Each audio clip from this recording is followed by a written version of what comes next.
जब तक आप चलाएंगे ठीक रहेगा।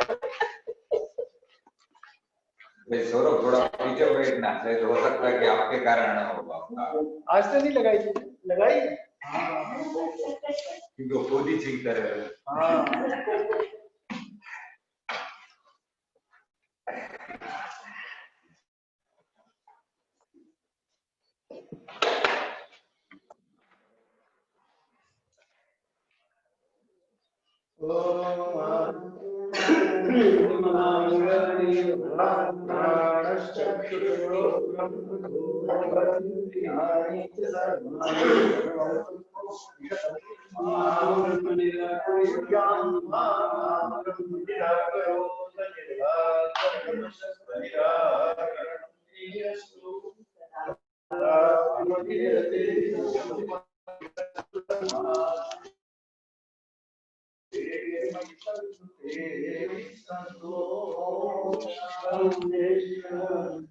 शांति शंकराचार्यं केशवं बादरायणं सूत्रभाष्यकृतो वन्दे भगवन्तो पुनः पुनः ईश्वरो गुरुरात्मेति मूर्तिभेदविभागिने व्योमव्याप्तदेहाय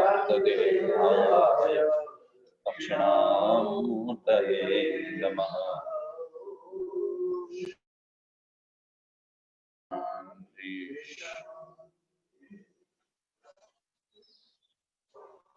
नारद जी की साधना कदम कदम पर आगे बढ़ती जा रही है।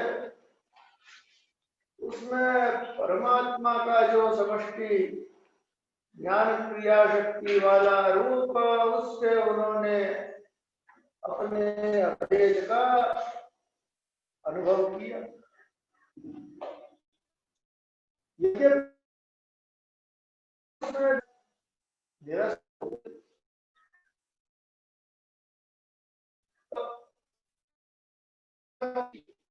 स्थिति बनी रही,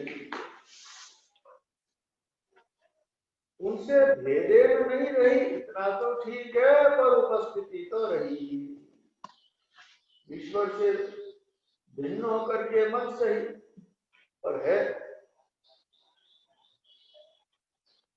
इसलिए अनंत कुमार ने उनको सावधान किया कि आपकी जो अतिवादिता ये गलत तो नहीं है, लेकिन सत्य से होती अतिवादिता विशेष है। सत्य को पता लगाने की अभिलाषा उन्होंने व्यक्त की, तो अनंत कुमार ने कहा ये बताया जाने वाला तत्व नहीं, अनुभव किया जाने वाला तत्व है, इसलिए अनुभव करो। अनुभव के लिए खुद चिंतन करना आवश्यक, खुद का मनन काम करे, इसमें भी कोई दूसरे का किया हुआ मनन उपयोगी नहीं। श्रवण में भी यही बात, अपने लोग भाष्य आदि पढ़ लेते हैं, हम सोचते हैं हमने श्रवण किया, हमने श्रवण नहीं किया, हमने तो भाष्यकार के किए हुए श्रवण को जाना।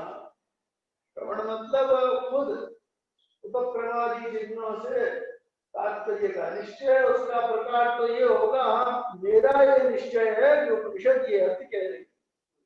अभी अपने लोगों को इतना पता चलता है कि भाष्यकार का ये निश्चय है, उसमें भी हम लोग निर्णय नहीं कर पाते, क्योंकि भाष्यकार कहीं कैसा लिखते, उसमें भी ये जल्दी निर्णय नहीं हो पाता कि भाष्यकार इस प्रकरण में यही अभिप्राय कह रहे हैं। वो भी निर्णय करना इतना सरल है।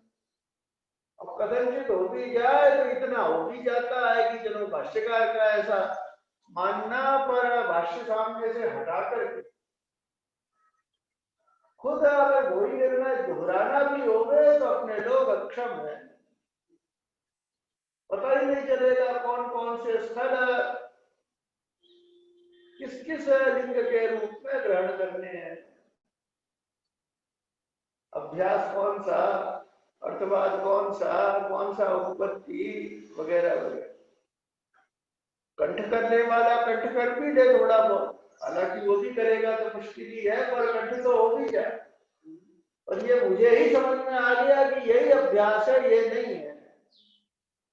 ये तो स्थिति बनना बड़ा मुश्किल है। तो श्रवण का ये स्वरूप वो भी अपने करे तो काम आ नहीं, तब तो दूसरे का किया श्रवण लेंगे। और मनन मंतव्य भी खुद के लिए ही हो सकता है। तो खुद में किया जाए तो दूसरे के द्वारा बताए गए जो तर्क है वो भी एक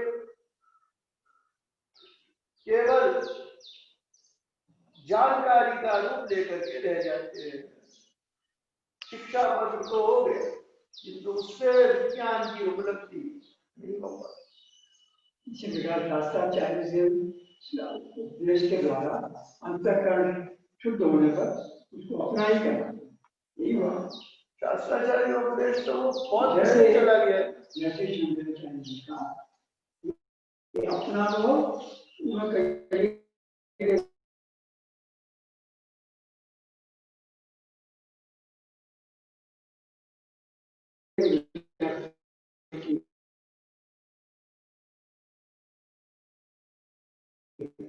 लेकिन जब मेरा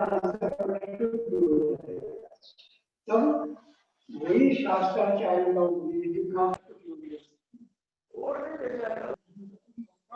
तब तक तो वो आपका अर्थ शब्द ही नहीं आया ना, नहीं आया। तो फिर जब अर्थ शब्द उसको दूर करें। तो हम लोग भी तो बड़े होती चित्त शुद्धि इत्यादि, उसमें कोई हासिल कुछ होता नहीं है। तो फिर आगे जब श्रोतव्य विधि से हम प्रवृत्त हो तो निरर्थक ही जाने वाली है। इसलिए यहाँ इनके लिए इन्होंने विज्ञान के लिए श्रवण का ही नहीं, बढ़ के तो आई थे, श्रवण तो किया हुआ है आपका, लेकिन विज्ञान के लिए मनन करिए, मनन के लिए श्रद्धा रखिए,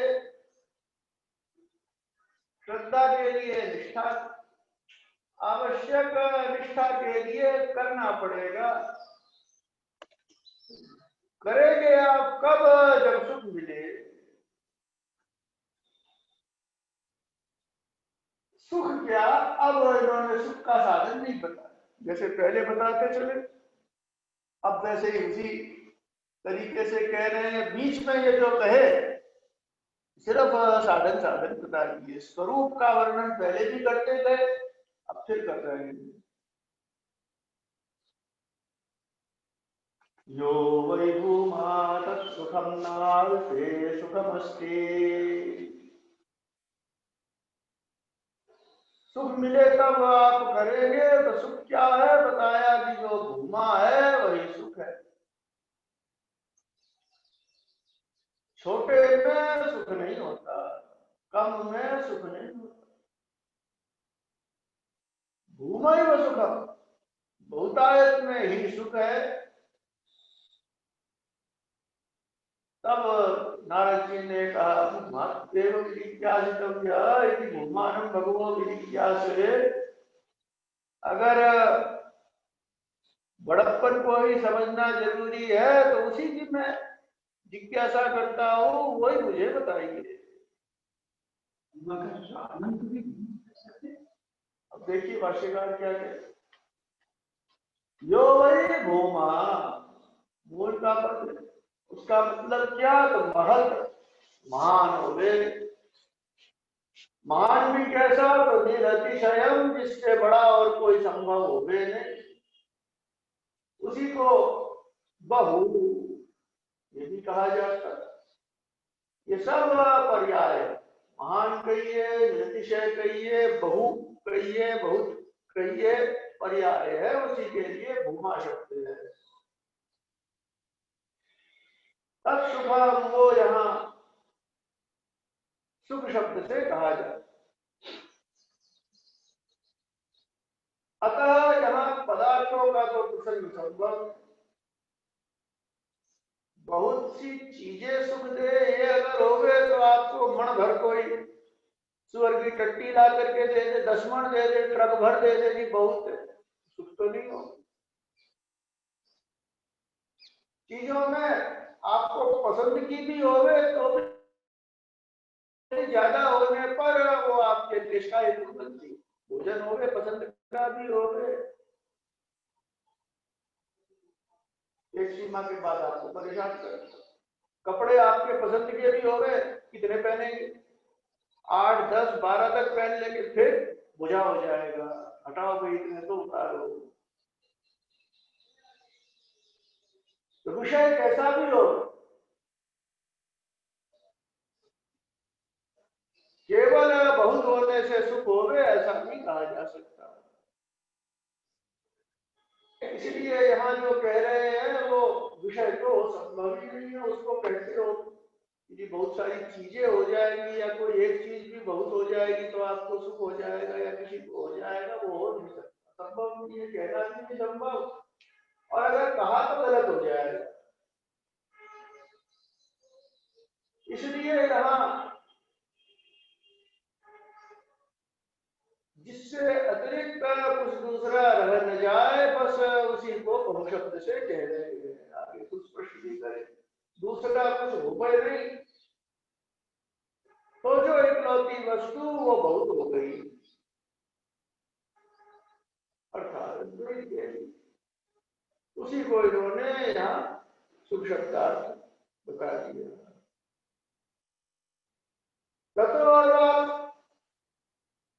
इस अद्वितीय परमात्मा से पहले का जो कुछ भी होगा वो सब सातिशय होगा, सातिशय उसमें एक से दूसरा बड़ा यही बना रहे पीछे का।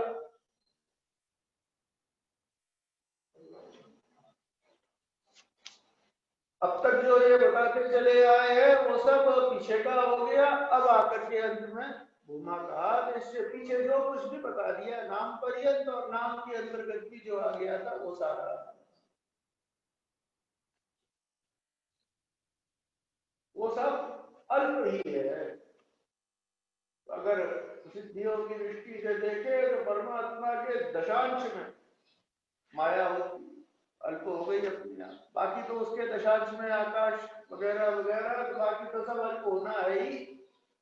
जब मूल अविद्या ही अल्प बता दी गई है तो फिर बाकी सबकी अल्पता में तो क्या कहना। इस दृष्टि से जो कुछ भी इसके पहले पहले तक का है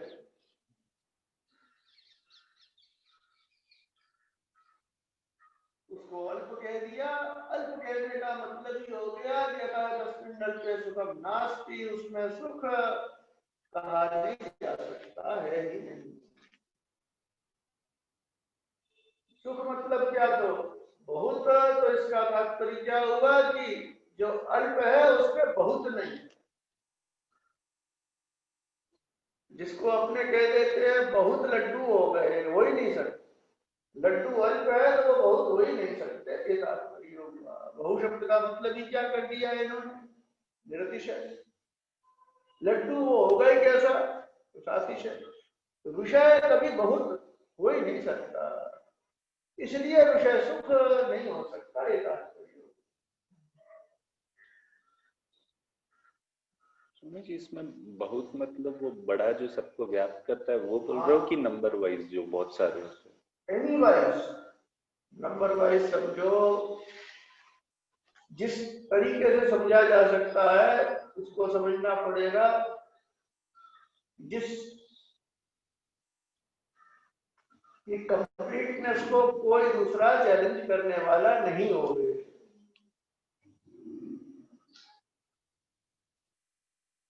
नंबर वाइज में जब तुम कहना चाहते हो तो तुम नंबर में क्या लोगे,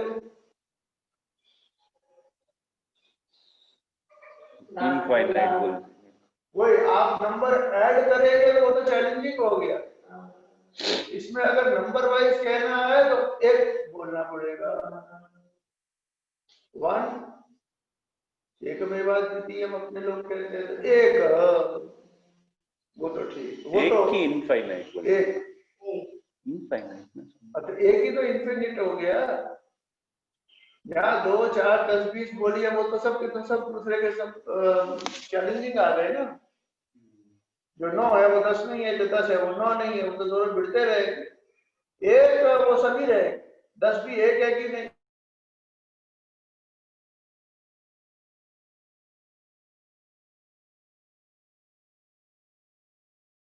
ये ख्याल रखना कि ऐसा नंबर है जो अनचैलेंज्ड हो गई है, जिससे बड़ा कोई दूसरा नंबर पॉसिबल नहीं हो निरतिशय का, तो वो एक ही मिलेगा, बाकी कोई नहीं।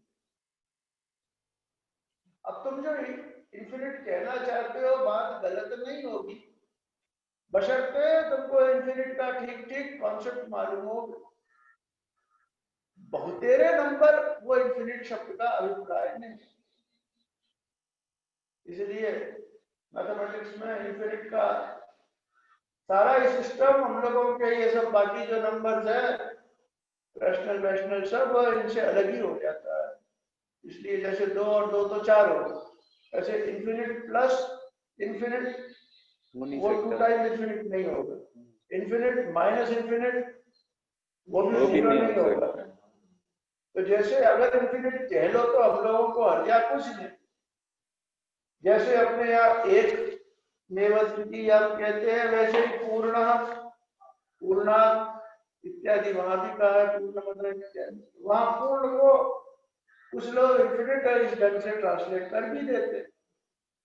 इसलिए मैंने कहा जिसको तुम कंप्लीट जान सको वो हो, उसको अगर इंफिनिट कहो तो हम लोगों को हर जाने, 1 कहो तो हम लोगों को हर जाने, लेकिन ऐसा कॉन्सेप्ट या ऐसी वस्तु का कॉन्सेप्ट होना चाहिए जो किसी दूसरे से रिलेटेबल नहीं हो, अनरिलेटेड हो। इसलिए जो कोई भी नाम रूप कर्मात्मक विषय होंगे उनमें बहुतायत होने की संभावना ही नहीं है, ये कह दिया। तब घटाने की कोशिश ही नहीं कर सकते कि मेरे पास 10 रुपए आपके पास 100 रुपए तो आपको ज्यादा सुख, ये कह ही नहीं सकते। क्यों नहीं कह सकते? हम लोगों को तो देखने में आता है, हमारे पास की अपेक्षा आपके पास ज्यादा है तो आप ज्यादा तृप्त होते, प्रसन्न ज्यादा रहते। हमको 2 रोटी मिलती है, आपको 6 रोटी मिलती है तो आप ज्यादा खुश होते। भाष्यकार कहते हैं अल्पस्य अधिक तृष्णा हेतुत्वात्। 100 रुपए वाला क्या 101 चाहता है कि नहीं? चाहता है। 6 रोटी वाला सब्जी चटनी गुड़ चाहता है कि नहीं? चाहता है। इसलिए आचार्य का कहना है कि बहुत होता है तो उसको ना चाहिए वाली स्थिति आती, और चीजें जितनी भी मिले चाहना खत्म नहीं हो पाती। इसलिए कहा कि चीजों को कभी भी आप बहुत नहीं कह सकते। मान लीजिए बड़ी बड़ी चीजें आपके पास अनाप शनाप हो गई, तो आपकी जो भी चाहना है वो बड़ी चीज की नहीं होगी, कोई बात नहीं, मत हो। छोटी चीज की फिर रह जाएगी, मच्छर तो मत काटे हैं, और कोई इच्छा नहीं है, कपड़ा चाहिए नहीं चाहिए, भोजन चाहिए नहीं चाहिए, कुछ नहीं चाहिए, हम बाकी तो कुछ नहीं चाहिए, बस मच्छर से बच जाए। तो कोई ना कोई अपने लोगों को निमित्त बचा ही रहेगा जो चाहिए दिखाता है। अच्छा अब आप बोलिए कि इसका दोनों का संबंध नहीं है संबंध। जो भूखा जो नंगा उसको कभी ये शिकायत नहीं होती कि मच्छर काट, उसकी केवल शिकायत क्या है? ये रोटी होती, भूखे मर रहे हैं बच्चे, भूखे मर रहे हैं, रोटी दे दो। या ठंड वंड लग रही है तो जी कोई पुराने फटे जी घड़े दे दो, उसकी यही शिकायत, यही मांग हो। हम लोगों को वो तो दोनों चीजें मिली हुई है। तो ये नई शिकायत शुरू हुई कि मच्छर मत हो गए वगैरह वगैरह, जो भी हो, पंखा हो गए, बिजली हो गए, जो बिल्कुल ही फुटपा दिया है उसको, बिजली हो गए पंखा हो गए तो प्रश्न नहीं आता। चीज मिलने से इच्छा खत्म नहीं होती है, इच्छा बढ़ती है। ये भाष्यकार ने कृष्णा है तो वो बड़ी हुई को हम लोग ये नहीं सोच सकते कि जी वो चीज की कीमत में बढ़े। मच्छर कीमत में बड़ा नहीं है, या और भी ऐसी कोई चीज हो सकती है, होती है। पंखा कोई बहुत कीमती चीज नहीं है, आपके पास करोड़ रुपया, उसके आगे पंखा मान लीजिए 5,000 का भी नहीं होगा, लेकिन करोड़ रुपए वाले को मेरे कमरे में पंखा तो होना ही चाहिए, ये इच्छा होगी ही, गर्मी में रहेगा इसलिए आचार। और जिसके पास नहीं है उसको पंखा याद ही नहीं आएगा, उसको तो केवल रोटी मिले, कपड़ा मिले, कोई पेड़ पाड़ के नीचे पड़ा निकाल देगा सब मिल जाए। तो इसलिए इन्होंने स्पष्ट कर दिया कि यहाँ जो कि बहुतायत शब्द से कहा जा रहा है उसको ये विषयों के संपर्क में जोड़ने की इसलिए संभावना है कि विषय कभी बहुत नहीं हो सकता। तो आप बोल रहे हो स्वामी जी कम हो तो अच्छा है, अच्छा बुरा कुछ नहीं, उसको भी चाहिए, उसको भी चाहिए, बराबर हो गया। इक्वल है। तो इसलिए विषय बटोरने की जो रीति है वो कभी भी संतुष्टि का हेतु नहीं बन सकती। हम ये सोचेंगे कि हमारे पास इतना होगा तब संतुष्ट हो जाएगा, ये संभव नहीं है। इसको भी चाहिए, कम है तब आपको चाहिए, ज्यादा है तब आपको चाहिए, तो मंगते तो हमेशा ही बने रहेंगे। इसलिए ये मंगतापन छोड़ने के लिए दूसरा ही कोई तरीका अपनाना पड़ेगा, ये तरीका तो काम का नहीं, ये बता रहे।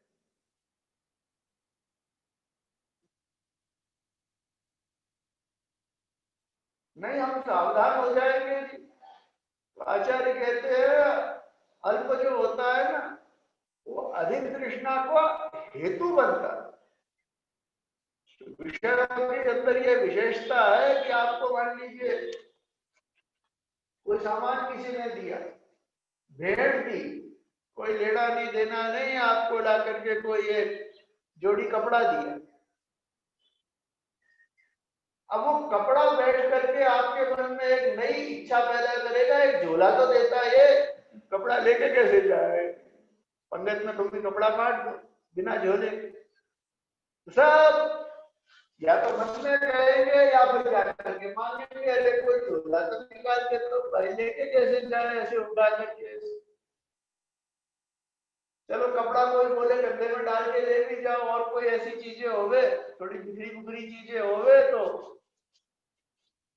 कोई पदार्थ आपको मिले आपके अंदर वो नई इच्छा जरूर पैदा करेगा। बढ़िया से बढ़िया आप गाड़ी लेकर के आइए तो चलो इसके टायर का कवर ही लगाया जाए, टायर के ऊपर ही लगता है, तो टायर नहीं, क्या कहते हैं रिम के ऊपर लगाते हैं, क्या नाम है उसका, व्हील कैप, व्हील कैप, वो भी हजारों रुपए की इच्छा पैदा करे। गाड़ी नहीं थी तो वो इच्छा ही नहीं, व्हील कैप की थोड़ी इच्छा होती है।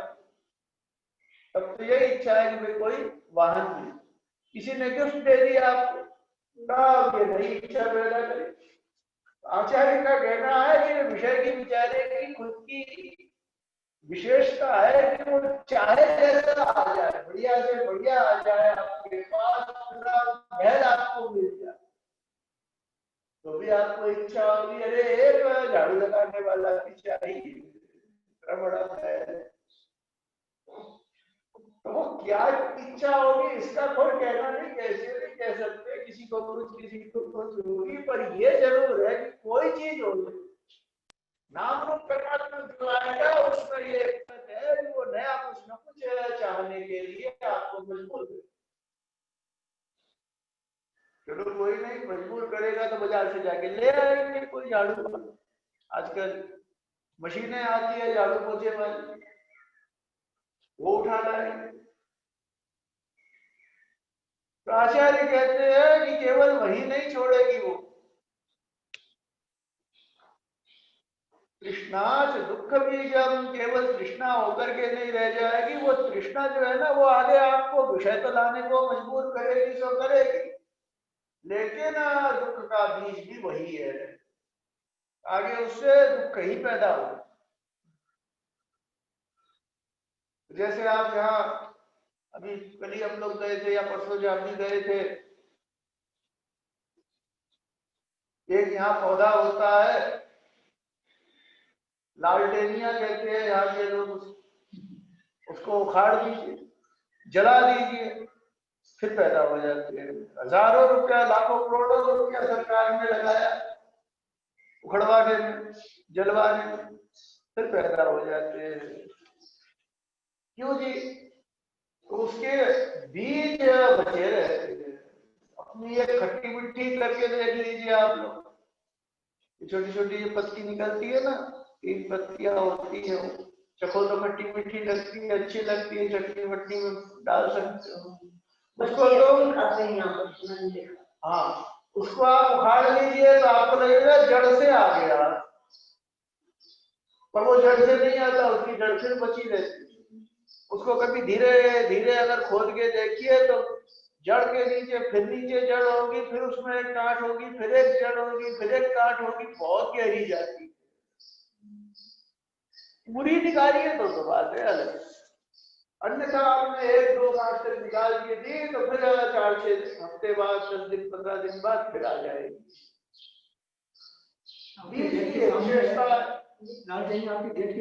तृष्णा दुख बीजम, जैसे ये खरपतवार में देखा गया अथवा इन सब चीजों में देखा गया, ठीक उसी प्रकार से जब भी हम लोगों के पास विषय होगा तृष्णा पैदा करेगा, और तृष्णा ये बीज है दुख की, दुख अवश्य होना ही है। अगर मेरे पास कोई पदार्थ है तो इसके लिए तो तैयार ही रहना पड़ेगा कि दुख होगा ही, ये क्रम बता दिया है। अब इसको काटना चालू करना हो तो विवेक से ही होगा कि कैसे काटेंगे। कुछ चाहिए वाली स्थिति छोड़नी पड़ेगी, नंगे हो जाओ, कहीं कोई कह रहा कपड़ा भी नहीं चाहिए, भूखे मरो, खाना भी नहीं चाहिए। अभी तो आपने बोला कम हो तो भी प्रॉब्लम बिल्कुल ही ना हो, कम की तो बात ही नहीं, कुछ नहीं, कपड़े भी नहीं रखते, खाना भी नहीं खाए, सब ठीक है। खाना भी खाए तो वो वे जैनी लोग भूखे मरते ही है ना, पॉसिबल तो हो जाता है। हिंदी में कहते भी है जिसको कुछ नहीं चाहिए राजा हो जाता है, ऐसा कहते हैं ना, लेकिन हिंदी में कहावत चाहिए। हाँ तो मैं आपको नहीं जाको करना चाहिए, हाँ जाको करना चाहिए, हाँ, वो शाहन को शाह, वो शाह करता इसलिए अधिक तृष्णा हेतु होगा, कोई भी अल्प मतलब नाम रूप कर्मात्मक पदार्थ होगा तो आपको तृष्णा जरूर देगा, और तृष्णा क्या करेगी तो आपको दुख जरूर देगी। चलो कोई बात नहीं, थोड़ा बहुत मिल भी जाए दुख तो हर जाए क्या। तो आचार्य कहते हैं कि नहीं, दुख बीजम सुगम दृष्टम जराधिलोके, बुखार होता है दुख का बीज है, तो उसको कोई सुख तो नहीं समझता। इसलिए जो तृष्णा दुख का बीज होगी उससे ये आशा की भी नहीं जा सकती कि चलो दुख के साथ साथ, दुख के अलावा उससे कुछ सुख भी मिल जाए, ये आशा ही नहीं की जा सकती। प्रश्न तो इसलिए होता है जैसे लालटेनिया ने बताया, कम से कम हरियाली तो होती है, जब फूल लगते हैं तो कम से कम रंग बिरंगा जो दिखता है बड़ा सुंदर लगता है, ठीक है, जमीन को खराब नहीं करता है, दुख का हेतु बनता है, तथापि कम से कम हरियाली होगी तो कुछ हवा स्वच्छ करेगा, बरसात आने में कुछ सहायता करेगा, जमीन के पानी की कुछ सुरक्षा करेगा, मट्टी को कुछ न कुछ बांध के रखेगा, ये तो फायदा करता ही है। ठीक इसी प्रकार तृष्णा देगी, दुख मना नहीं कर सकते, लेकिन आखिर सांसारिक अपने को जितने मिलते हैं वो सुख भी तो तृष्णा के साथ साथ ही मिल रहे हैं। आपको तृष्णा हुई तब आपने जाकर कुआं खोदा, तब आपको पानी मिला, तो पानी पीने से सुख भी हुआ। ये प्रश्न था, टीका में यही प्रश्न उठाया, दुख रूप तृष्णा है लेकिन थोड़ा बहुत सुख भी तो वही देती है। आखिर जो भी अपने को सुख मिलता है वो भी ऐसे ही मिलता है, तरीका तो वही। इसलिए कहा कि भाष्यकार ने कि ज्वरादि जो दुख का हेतु निर्णीत है उससे कोई सुख नहीं अनुभव न करता। अब ये जो लिखा है ना, नहीं निष्ठम लोके, इसमें ये जोड़ दीजिएगा विवेकी। अविवेकी को तो ज्वरादि भी, दुख हेतु ज्वरादि भी सुख का भी कारण प्रतीत हो जाता है।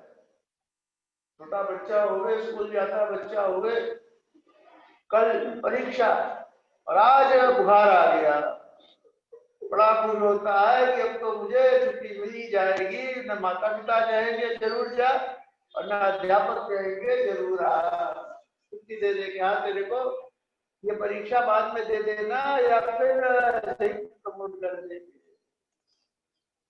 उसको अच्छा लगे।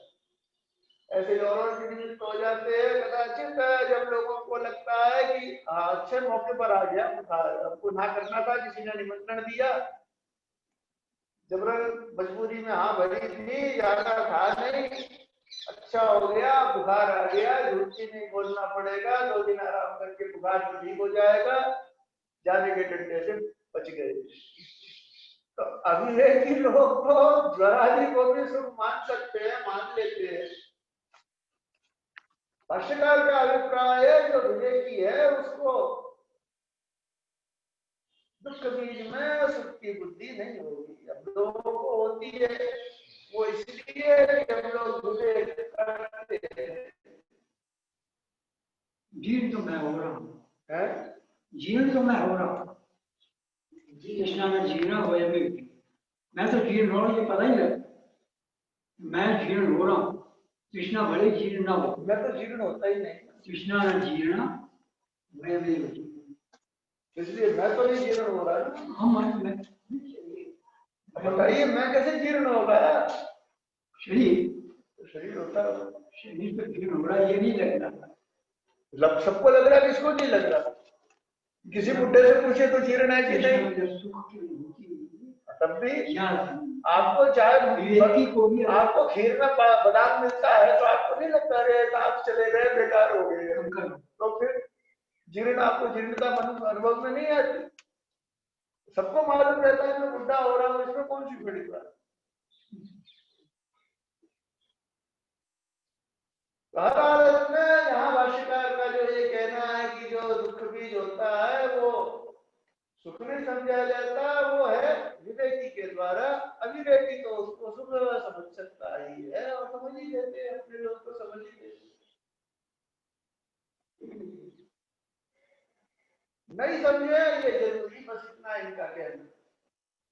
लोके मतलब अगर कोई विचारशील हो तो कम से कम ऐसे दुख बीज को तो समझ माने।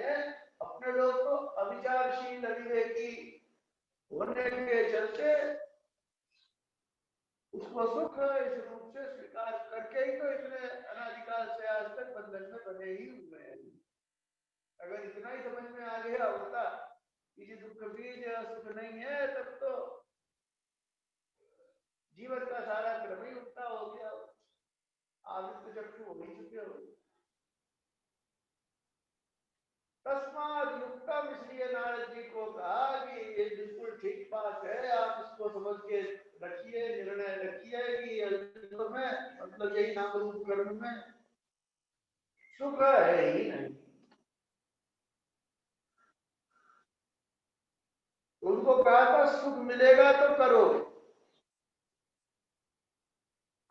स्वाभाविक है, मन में आया होगा अच्छा कोई बढ़िया सा बैठने को गद्दा मिल जाएगा, पंखा पंखा हो जाएगा,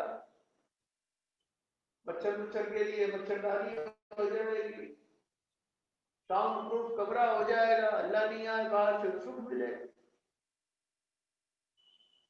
सबको यही प्रतीत होगा कि सुख मिले तब हम अंतर्मुख हो सकते। जो निवृत्ति से तो यही कहा था संयम एकाग्रता, तो हम लोग एकाग्र नहीं क्यों हो सकते? यही सब कारण दिखता है कि कहीं हल्ला होता है, कहीं मौसम अनुकूल नहीं होता, कहीं शरीर अनुकूल नहीं होता, वगैरह वगैरह। यही सब कारण बनते हैं हम लोगों के संयम और एकाग्रता को नहीं होने देते। इसलिए नारद जी भी इसी तरफ जा सकते थे, कोई बढ़िया सा एक कमरा बना के रखो भाई। तो वहां से उनको रोक दिया कि देखो जी कमरा तो फिर एक अल्प होगा, भी एक अल्प होगी, पंखा एक अल्प होगा, गद्दा एक अल्प होगा, जितने अल्प पटोरोगे ना उससे दुख बीजी होने वाले, उनसे नहीं होने वाला। अपने आप उनकी ये नाम रूप कर्मात्मक प्रपंच से दृष्टि को हटना ही पड़ेगा, तभी वो सुख लाभ लेकर के और कृति में तत्पर हो पाएंगे। में आत्मरति विषय अरति है सपना है ये सबसे नीचे देखो 31 के सबसे नीचे आत्मरति विषय अहंकार रूपांतरम तसराज सब कर्तव्य तो स्वभावता तत्व आत्मरति विषय अरति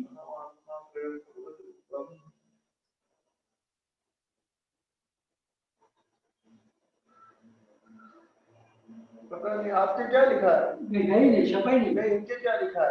आपके दिमाग छपा नहीं है। आपका भी नहीं छपा हुआ। नहीं वो तो ठीक है, लेकिन अब ठीक है पुराना कोई संस्करण देखे तो करता है आत्मरति विषय अलग। जैसे मेरे को 2 कुटिया दे दी मान, लेकिन वो विषय में रति होने से ये ठीक आत्मरति विषय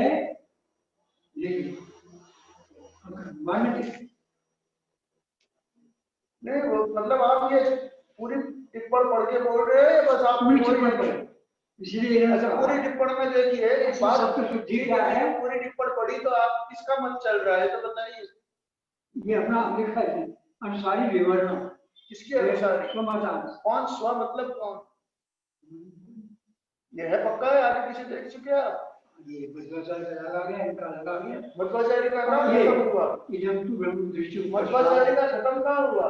नहीं वो तो यहाँ खत्म हो गया कार्य विधि या इदम तु ब्रह्म दृष्टि उत्कर्षादिति ब्रह्म सूत्र भेदम ये लोग विरोध कर दिए। अब कहते हैं अप्रतीकालंबना नयति सूत्रे प्रतीकालंबनोपासकानां प्रतियोगितया प्रदर्शन विरोधाच्य ये भी खत्म हो गया। आत्मतः प्राणः सु प्राणः मुक्तात्मा सत् भगवत सकाशात् प्राणोत्पत्ति दिक्पश्य यहाँ खत्म हो गया। अब कहते हैं अहंकार स्वभावता तत्व आत्मरति विषयरति धूमा अहम आत्मा स्वयं भगवत रूप। नहीं पर ये अहंकार है भगवत रूपांतर। आहार अहंकार भगवत रूपांतर आगे भी भूमा अहम आत्मा यदि त्रयं भगवत रूप आहार गुरो विद्याहरण ये सही ऐसा भाष्यकार ने बताया है। विद्या ये आहार मतलब विद्या लेना ऐसा भाष्य में आया है। वही वो स्वमत से होगा क्योंकि सत्व शुद्धिकरण में बड़ा सुंदर अर्थ कर दिया। दिमाग गुरु किया है उसको खा जाओ शुद्ध सत्व आहार गुरो विद्याहरण ये भाष्य में है क्या? आहार आगे आएगा नहीं मतलब वो तो आप ये मान के चल रहे हैं कि स्वमत का मतलब भाष्य में क्योंकि यो वही भूमा इस पर टिप्पण है। ठीक है लंबा चौड़ा टिप्पण वो तो ठीक है। आहार शब्द का मतलब देखिए तो स्पष्ट हो जाएगा। देखिए 341 में देख लीजिए। आर्य 341 में है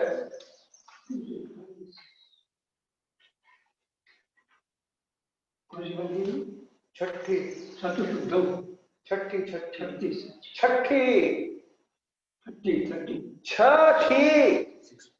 छठी पांच ये छठी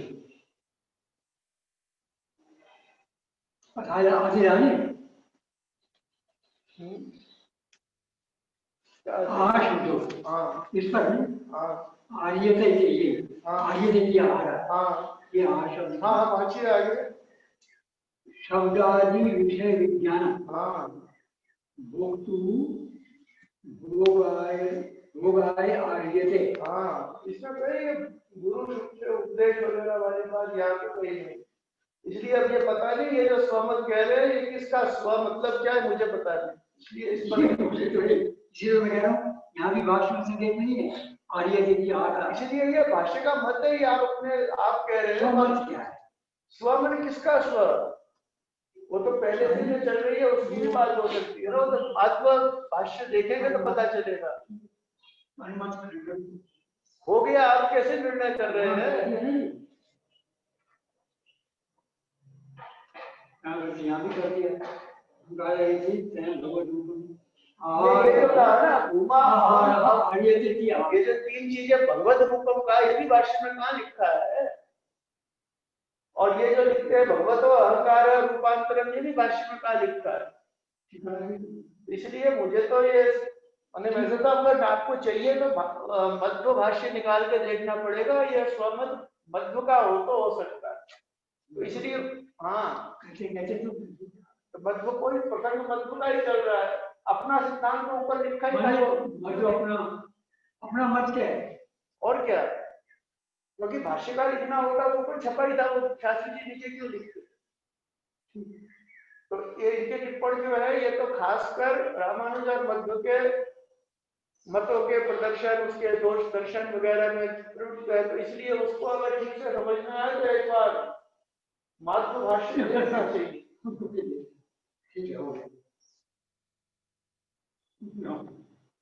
तो इस प्रकार नहीं दुख बीजम सुखम दृष्टम जरादि लोके तस्माद्युक्तम नाल्पे सुखम अस्ति, इसलिए नारद जी को ये समझाया कि अल्प चाहे जैसा भी हो गए आप सोचेंगे तो ये कि मेरी साधना के अनुकूल हो जाएगा, पर देगा वो आपको दुख के लिए। इसलिए भूमि को सुख,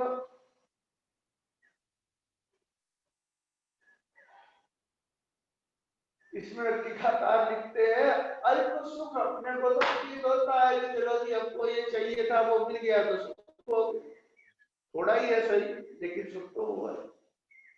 ये कैसे कह रहे हैं कि थोड़े में सुख होता ही है, ये कहें कि थोड़े में थोड़ा सुख होता है।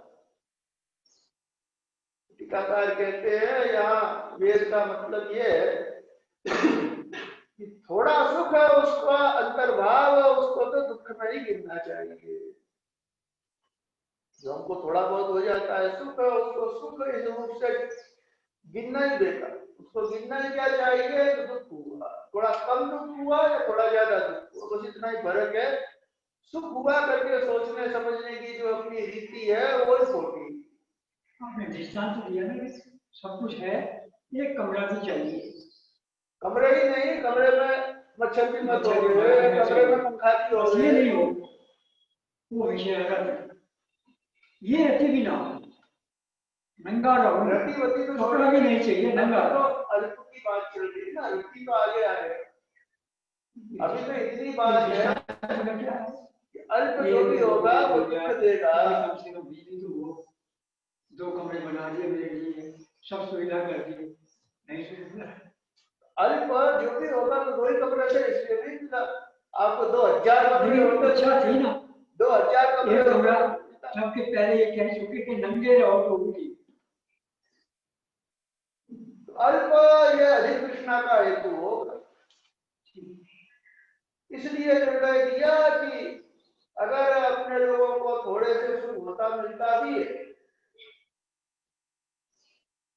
तो अपनी दृष्टि ये बनानी जरूरी है कि इसको सुख कहना, सुनना, समझना बेकार है। ये दुख के ही विभिन्न श्रेणियां हैं, कम दुख मिला ज्यादा दुख मिला इतना ही फर्क है। तब तो आप जो कोई भी परिच्छिन्न होगा उसके प्रति सर्वथा विरक्त हो पाए। दुखों के प्रति राग नहीं होता किसी, अभी तो अपना राग इसलिए है कि भाई ये कम सही सुख को देगा, और जिसकी ये दृष्टि हो गई कि ये दे तो दुख ही रहा है, कम दे जाए ज्यादा दे, तुम्हारे राजस्थान में ब्राह्मणों के लिए कहते हैं भाई ब्राह्मण कोई भी होवे, बच्चा भी होवे तो उसको नमस्कार करना चाहिए। अरे ये तो छोटा है तुमसे उम्र में। बोले जी बिच्छू का क्या छोटा और क्या बड़ा। तो जैसे बिच्छू से आदमी को डर ही लगेगा, छोटा हो चाहे बड़ा हो, ठीक इसी प्रकार विषय से यही दृष्टि रहे कि ये बड़ा हो चाहे छोटा, लेना इसको दुख का दुख है। स्वामी जी ये जो प्रारब्ध बोलते हैं सुख और दुख तो होना ही है, वो जो देता है प्रारब्ध, तो जो प्रारब्ध हमको सुख दे रहा है ना, उसको ही ये बार बार निर्णय करके रखना पड़ेगा कि ये सुख बोल करके देगा हमको दुख ही। कुछ ज्यादा दुख दे देता है तो हम उसको दुख बोल देते हैं, थोड़ा कम दुख होता है तो हम उसको सुख बोल देते हैं। वो गलतफहमी हमारी। उसको तो एक ही चीज देनी है, दुख। गंध भी नहीं। ये दृष्टि यहाँ बताई जाए। क्यों? छोटा है, प्रारब्ध आपको देगा तो घंटे 2 घंटे की चीज देगा, छोटी थी ना। दिल्ली कलकत्ता तो एक जगह आपको मकान देगा, मान लो प्रारब्ध तो ये आबू में दे दिए, छोटा ही तो दिए।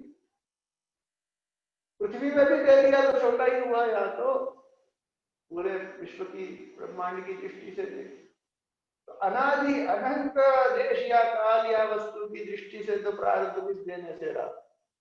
इसलिए जो देगा सीमित देगा, या सीमित जो होगा वो दुख ही हो सकता है। तो प्रारब्ध सुख देता है, ये केवल एक कल्पना है, देता नहीं।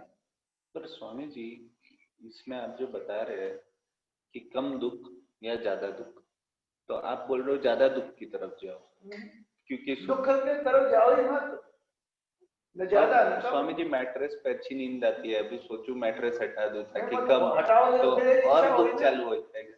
हटाई तो एक इच्छा कर ली ना आपने, तो फिर परिच्छिन्न की इच्छा तो होगी। या तो इच्छा होगी मैट्रेस हो या इच्छा होगी मैट्रेस नहीं हो, इच्छा ही मत सोने के होगी। लिए। आपको ये याद रखना जरूरी है कि मैट्रिक्स होगी तो दुख देगी, हटेगी तो दुख देगी, ये याद रखना। इच्छा को हटाने का तरीका ये नहीं कि ये ना हो तो बेहतर है, तो फिर आपने दूसरी इच्छा पा ली। जो भी कम होगा, चाहे वो पॉजिटिवली कम हो चाहे वो नेगेटिवली कम हो, कम ही हुआ ना। मैट्रिक्स ही तो हटी, वो भी कम रह गया। जो कम होगा उसका सुख नहीं हो सकता। ये इच्छा मात्र का उन्मूलन, वो कब होगा? तुमको ये सवाल हो सकता है। वो तब होगा जब आप दूसरे मात्र के प्रति सर्वथा अनभिज्ञ होंगे। दूसरा करके देखोगे तब इच्छा हो सकती है, होवे नहीं होवे जो भी है। दूसरा करके देखो ही मत, तब ये जो पहले इन्होंने कृति शब्द से कहा था वो संभव हो गया। कृति मतलब क्या था? संयम, एकाग्रता। उसको दूसरा देखना ही नहीं। तो दूसरा देखोगे तब तो फिर ये बेहतर की बदतर की दृष्टि बननी ही है। इसलिए सुख का निश्चय हो गए तब आप अंतर्मुख हो सकते हैं। ये यहाँ पर स्पष्ट ही है। ये स्वामी जी प्रैक्टिस में कैसे आएगा? कुछ चीजें तो चाहिए ही रहती है। जब तक चाहिए तब तक दुख भी मिलेगा। और हम लोग प्रॉब्लम हम लोगों की क्या आ रही है कि हम कंपेयर कर रहे हैं किस सिचुएशन से। नारद जी को प्राणात्म स्थिति तक पहुंचाने के बाद जो कहा जा रहा है वो हम लोग बिल्कुल किसी स्थिति के पहले सोचे कि प्रैक्टिकल हो जाएगा, तो इम्पॉसिबल नहीं है। ठीक बात। जिसने उस स्तर की साधना कर ली है उसके लिए कहा जा रहा है। तृष्णादि दुख बीजत्व असंभवात भूम्ना। एक ये भूम तत्व ही ऐसा है जो तृष्णा इत्यादि जो दुख भी, पहले अल्प को दुख भी कहा था, वो भी इसलिए कहा था क्योंकि वो तृष्णा का हेतु है। इसलिए यहाँ तृष्णादि मतलब तृष्णा हेतु, आदि का मतलब कारण होता है। तो तृष्णा का जो कारण कौन हो गया?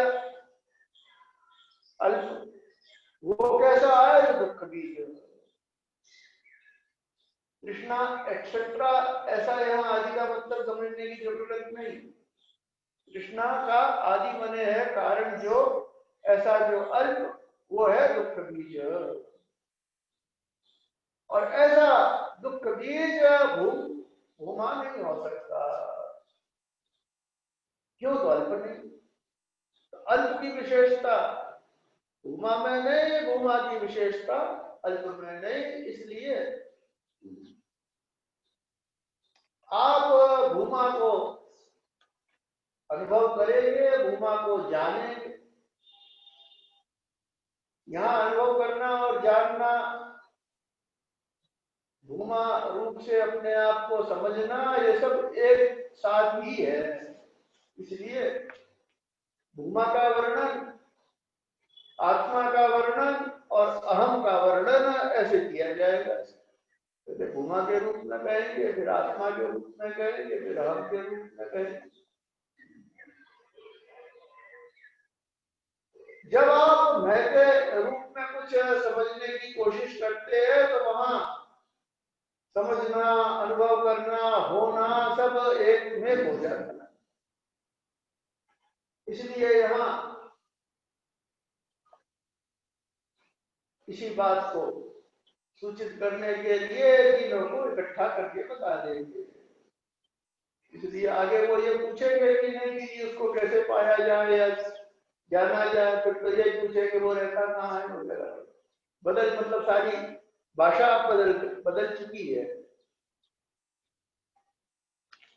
विजिज्ञा से तक तो एक भाषा चली, भूमान विजिज्ञा से भूमा को मैं जानना चाहता हूँ, लेकिन वो जो भूमा का रूप बताया जाएगा अगले खंड में, वहां से भाषा सर्वथा हट रही है, दूसरे ढंग से चलने वाली। तो कृष्णादि दुख बीजत्वात् स्वसंभवात् भूम्नः, भूमा में ये संभावना नहीं, भूमा में ये विशेषता, ये योग्यता नहीं कि वो अल्प हो गए। दोनों सर्वथा पृथक पृथक हो गए। एक अल्प है, वो तो हो गया पूरा प्रपंच करता दृष्टा दृष्टि, और दूसरा हो गया भूमा जो अल्प सर्वथा है ही नहीं। जितना अल्प है वो उस भूमा के अंतर्गत समझो तो ठीक। जैसे कारण के अंतर्गत सारे कार्य समझो तो ठीक। ठीक इसी प्रकार बाकी सबको नाम के अंतर्गत समझा था, आगे नाम को वाक इत्यादि वो जो पूरा क्रम था वो आते अब जिसमें आ रहा है भूमा में, वो परमात्मा हो गया, जगत का जो कारण है। इसलिए इसमें सारा जगत निहित है समझा तब तक तो कोई दोष नहीं। प्रकट देखने के साथ ही वो अल्प हो गया, अल्प होकर के दुख ही देगा। इसलिए भगवान ही सारे दुख का बीज है। क्यों? तो सारे दुख पैदा करता कौन? भगवान ही करता। इसलिए सारे दुखों का अंतर्भाव किसमें? भूमा में। इस दृष्टि से यहाँ कह दिया भूमा ये दुख बीज होना संभव नहीं। जब तक तो प्रपंच का कारण परमात्मा होगा, तब तक तो स्वभाव से जो यहाँ कहा उसके अनुसार वो दुख का ही बीज हुआ ना। संसार को बताया कि दुख है, दुखालय अशाश्वतम इत्यादि, और बनाया किसने है? तो मैंने बनाया, भगवान ने कहा तो आपने यही बनाया ना, दुखालय बनाया। इसलिए सारे दुख बहुत आते हैं। हाँ, इसलिए सारे दुखों का कारण कौन? परमात्मा। उसी को ये कह रहे हैं कि कृष्णा दुख बीज तो असंभवात् भूम्ना, और ये संभव है नहीं। क्यों? तो परमात्मा ये व्यापक है। दुख ये परिचिन्न में होता है, व्यापक है, ये परिचिन्न का हेतु हो नहीं सकता। इसलिए आप इस भूम तत्व को ही समझ करके और फिर वृत्ति करिए, विकास करिए, हो गया। ओम आप्यायन्तु